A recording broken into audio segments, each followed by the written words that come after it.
नमस्कार बच्चों, आज मैं फिर एक बार से बसंत भाग 3 के भगवान के डाकिये नामक कविता लेकर प्रस्तुत हुआ हूँ। इस कविता के रचयिता रामधारी सिंह दिनकर जी हैं, जो राष्ट्रकवि थे। रामधारी सिंह दिनकर जी ने इस कविता में मानव को संदेश दिया हुआ है और बहुत ही सारा गंभीर संदेश दिया हुआ है। प्रकृति के माध्यम से, कुदरत के माध्यम से उन्होंने समझाया हुआ है। प्रेम, बंधुत्व, सद्भावना का संदेश को इसमें समाहित किया हुआ है। ये कविता है तो छोटी, परंतु बहुत ही सारगर्भित है, बहुत ही महत्वपूर्ण संदेश देती है। समाज में किस प्रकार से लोग एक दूसरे से प्रेम, बंधुत्व, सद्भावना से अलग हो रहे हैं, तो उसी पर आधारित प्रकृति के माध्यम से उन्होंने संदेश दिया है, लोगों को समझाया है। रामधारी सिंह दिनकर जी का जन्म 23 सितंबर सन 1908 को बिहार के बेगूसराय जिला सिमरिया में हुआ था और उनकी मृत्यु 24 अप्रैल 1974 को हुई।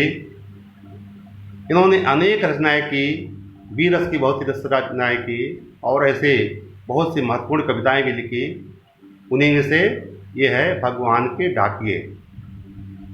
तो भगवान के डाकिये कविता प्रस्तुत है। तो पक्षी और बादल, कवि कह रहा है पक्षी और बादल ये भगवान के डाकिये हैं। पक्षी और बादल ये भगवान के डाकिये हैं। कवि कह रहा है पक्षी और बादल ये भगवान के डाकिये हैं, जो एक महादेश से दूसरे महादेश को जाते हैं। पक्षी और बादल ये भगवान के डाकिये हैं, जो एक महादेश से दूसरे महादेश को जाते हैं। हम तो समझ नहीं पाते हैं, कवि कह रहा है हम तो समझ नहीं पाते हैं, हम तो समझ नहीं पाते हैं, मगर उनकी लाई चिट्ठियाँ, हम तो समझ नहीं पाते हैं, मगर उनके लाई चिट्ठियाँ पेड़ पौधे पानी, मगर उनकी लाई चिट्ठियाँ पेड़ पौधे पानी और पहाड़ बाँचते हैं। यहाँ पर बड़े ही सरल शब्दों का प्रयोग किया है। कवि कह रहे हैं कि जो प्रकृति है, प्रकृति में कौन?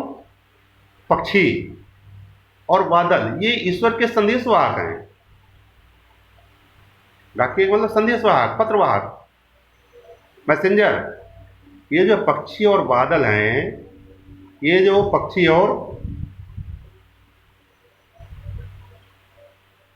मेघ हैं, ये पक्षी और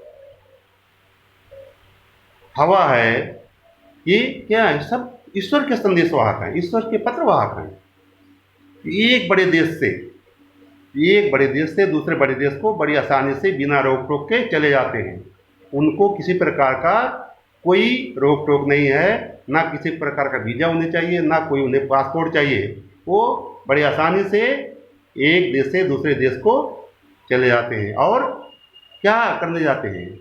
यहाँ एक बड़े देश से दूसरे बड़े देश का संदेशा ले जाते हैं। कैसा संदेशा? प्रेम, सद्भावना, बंधुत्व, भाईचारा, एकता, ये सब संदेश लेकर जाते हैं।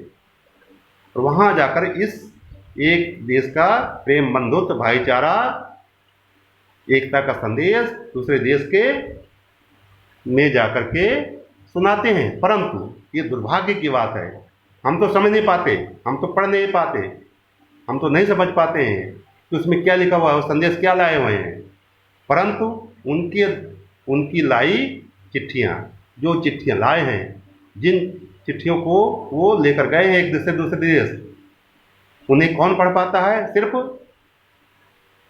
पेड़ पौधे, पानी, नदी, पहाड़, सागर, पशु पक्षी, जितनी प्रकृति की चीज़ें हैं वो सब बड़ी आसानी से उनके द्वारा प्रेम, बंधुत्व, एकता, भाईचारा का संदेशा पढ़ लेते हैं और आपस में बड़े ही प्रेम से रहते हैं, बड़े ही सद्भावना से रहते हैं, बड़ी एकता से रहते हैं।